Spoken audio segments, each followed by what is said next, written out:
ഇന്ന് നമ്മൾ NSTFന്റെ ചാപ്റ്റർ 2 ഉള്ള കാര്യങ്ങളാണ് നമ്മൾ ഡിസ്കസ് ചെയ്ത് വരുന്നത്. നമ്മൾ കഴിഞ്ഞ ആഴ്ച എന്തൊക്കെയാണെന്ന് വെച്ചാൽ കമ്പോണൻസിനെ എത്ര ടൈപ്പായിട്ട് തരംതിരിച്ചിട്ടുണ്ട്, രണ്ടായിട്ട് തരംതിരിച്ചിട്ടുണ്ട് നമുക്ക് പഠിച്ചു. നമ്മൾ പാസീവ് ആൻഡ് ആക്റ്റീവ് കമ്പോണൻസ് ഉണ്ട്. നമ്മൾ പാസീവ് കമ്പോണൻസിൽ സ്റ്റാർട്ട് ചെയ്യുന്നത് നമ്മൾ ആരൊക്കെയാണ് പാസീവ് കമ്പോണൻസ് എന്നുള്ളത് ഫസ്റ്റ് നമുക്ക് ജസ്റ്റ് ഒരു ഐഡിയ തരുന്നു. അത് കഴിഞ്ഞ് കഴിഞ്ഞിട്ടുണ്ടെങ്കിൽ റെസിസ്റ്റർ എന്ന് പറഞ്ഞാൽ നമ്മളൊന്ന് സ്റ്റാർട്ട് എടുക്കും. അപ്പൊ പാസീവ് കമ്പോണൻസ് ആയിട്ട് കോമൺ ആയിട്ട് നമ്മൾ ഉപയോഗിക്കുന്നതെന്ന് പറയുന്നത് റെസിസ്റ്ററും കപ്പാസിറ്ററും ഇൻഡക്ടറും ആണ്. ഈ മൂന്ന് ഫിഗറിലൂടെ നമുക്കത് വ്യക്തമായിരിക്കും എപ്പോഴും. അവയുടെ സിമ്പിളും കാര്യങ്ങളൊക്കെ ഇവിടെ എഴുതിയിട്ടുണ്ട്.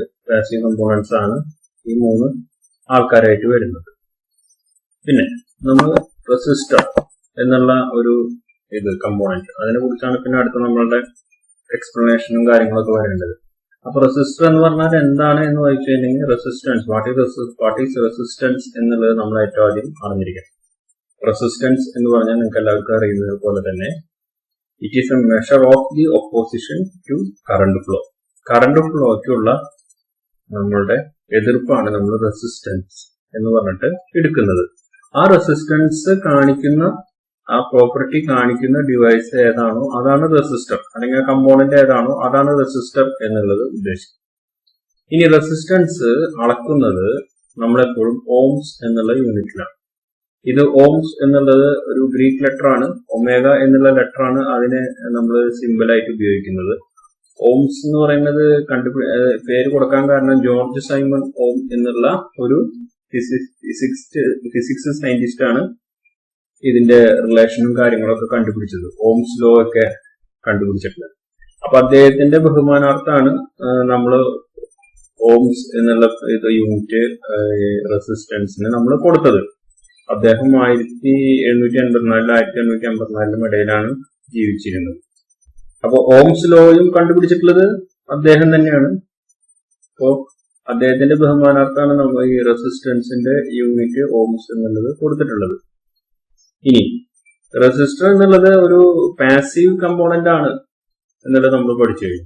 ആ പാസീവ് കമ്പോണൻസിന് ഒരിക്കലും എനർജി സപ്ലൈ ഇല്ല, എനർജി യൂട്ടിലൈസേഷൻ ഉള്ളത് നിങ്ങൾ പഠിച്ചു. അപ്പൊ എങ്ങനെ എനർജി ലിമിറ്റ് ചെയ്യാന്നുള്ളത് മാത്രമാണ് റെസിസ്റ്റർ എന്നുള്ളത് കൊണ്ട് ഉദ്ദേശിക്കുന്നത്. അതായത് ഇലക്ട്രോൺ ഫ്ലോനെ അല്ലെങ്കിൽ കറന്റിനെ എങ്ങനെ ലിമിറ്റ് ചെയ്യാം എന്നതാണ് റെസിസ്റ്റർ ചെയ്തുകൊണ്ടിരിക്കുന്നത്. പിന്നെ ഇത് സർക്യൂട്ടിലൊക്കെ നമ്മൾ അതിന്റെ ഡയഗ്രം ഒക്കെ വരയ്ക്കുമ്പോൾ ഇതിനെ ക്യാപിറ്റൽ R എന്നാണ് നമ്മൾ ഡിനോട്ട് ചെയ്യാറ് നോർമലി. ഇനി ഇതാണ് നമ്മളൊരു ടോട്ടലായിട്ട് നമ്മൾ പറയുകയാണെങ്കിൽ എല്ലാ type resistors, fixed type resistors, വേരിയബിളിനൊന്നും കൂടെ നമ്മൾ ഉൾപ്പെടുത്തിയിട്ടില്ല. ഫിക്സഡ് ടൈപ്പിനെയാണ് നമ്മൾ ഉൾപ്പെടുത്തിയിരിക്കുന്നത്. ഫിക്സഡ് ടൈപ്പ് എന്ന് പറഞ്ഞു കഴിഞ്ഞാൽ അവയുടെ റെസിസ്റ്റൻസിൽ മാറ്റം വരുന്നില്ല. ഒരു പർട്ടിക്കുലർ വാല്യൂ കമ്പനി പറഞ്ഞിട്ടുണ്ടെങ്കിൽ ആ വാല്യൂ തന്നെയായിരിക്കും റെസിസ്റ്റൻസ് നിലനിൽക്കുക.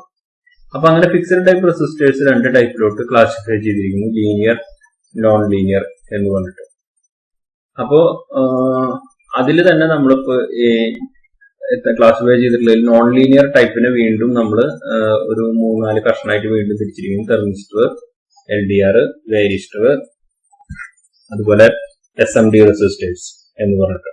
പിന്നെ ഇതിൽ തന്നെ ലീനിയറിലാണ് നമ്മൾ ഫിക്സഡും വേരിയബിളും നമ്മൾ രണ്ട് തരമായിട്ട് തിരിച്ചിട്ടുള്ളത്. അതിൽ വേരിയബിളും 3 ടൈപ്പ് ഉണ്ട്, പൊട്ടൻഷ്യോമീറ്റർ, റിയോസ്റ്റാറ്റ്, ട്രിമ്മർ. പിന്നെ ഫിക്സഡ് ആണ് നമ്മൾ മെയിൻ ആയിട്ട് ഇപ്പൊ പഠിച്ച് വരുന്നത്. Carbon composition type, wire wound type. Film ടൈപ്പില് 2 നമ്മുടെ തിക് ഫിലിമും തിൻ ഫിലിമും വരും. അപ്പൊ അതിലെ തിൻ ഫിലിമിൽ 2 തിരിയും, കാർബൺ ഫിലിമും മെറ്റൽ ഫിലിമും വരും. പിന്നെ അതുപോലെ തന്നെ തിക് ഫിലിമിലാണെങ്കിൽ സെർമറ്റും മെറ്റൽ ഓക്സൈഡും ഫ്യൂസബിളും, ഇങ്ങനെയുള്ള 3 തന്നെ.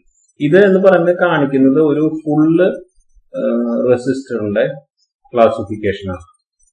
ഒരു റെസിസ്റ്ററിനെ എടുത്തു, റെസിസ്റ്ററിനെ 2ആയിട്ട് തരംതിരിച്ചു, ലീനിയർ നോൺ ലീനിയറിന് തരംതിരിച്ചു. എന്നിട്ട് അതിൽ വരുന്ന ഫിക്സഡ് എവിടെ വന്നു, വേരിയബിൾ എവിടെ വന്നു ഒക്കെ എല്ലാതും ഡീറ്റെയിൽ ആയിട്ടുള്ള ഒരു ക്ലാസിഫിക്കേഷൻ. ഇങ്ങനെ ഒരു ഇത് നിങ്ങളുടെ ബുക്കിലൊന്നും കാണുകയില്ല.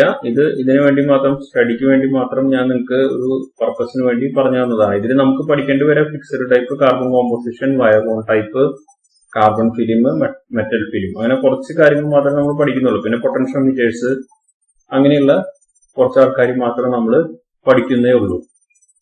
ഓക്കെ, ഇനി ഇവയുടെ സിമ്പിളുകൾ എങ്ങനെയാണ്?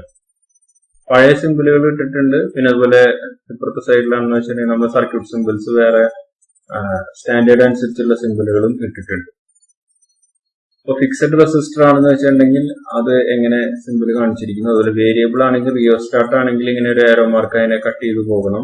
പിന്നെ പൊട്ടൻഷ്യോമീറ്റേഴ്സ് ആണെങ്കിൽ അതിനെ എങ്ങനെ കാണിക്കണം, പ്രീസെറ്റുകളാണ് വരുന്നതെങ്കിൽ അതെങ്ങനെ കാണിക്കണം, അങ്ങനെയുള്ള സിമ്പിൾസിന്റെ സെക്ഷനാണ് ഇത്. നിർബന്ധമായിട്ട് നമ്മൾ പഠിച്ചിരിക്കേണ്ട ഒരു സംഗതി. സിമ്പിൾ കണ്ടാൽ അത് ഏത് റെസിസ്റ്റർ ആണെന്ന് നമ്മൾ ഐഡന്റിഫൈ ചെയ്യണം. സർക്യൂട്ടിലാണ് നമ്മൾ സിമ്പിൾസ് വരച്ചിട്ടുണ്ടാവുക, അത് നോക്കി നമ്മൾ ആ റെസിസ്റ്റർ ഏതാണെന്ന് ഐഡന്റിഫൈ ചെയ്യാനായിട്ട് പഠിക്കണം.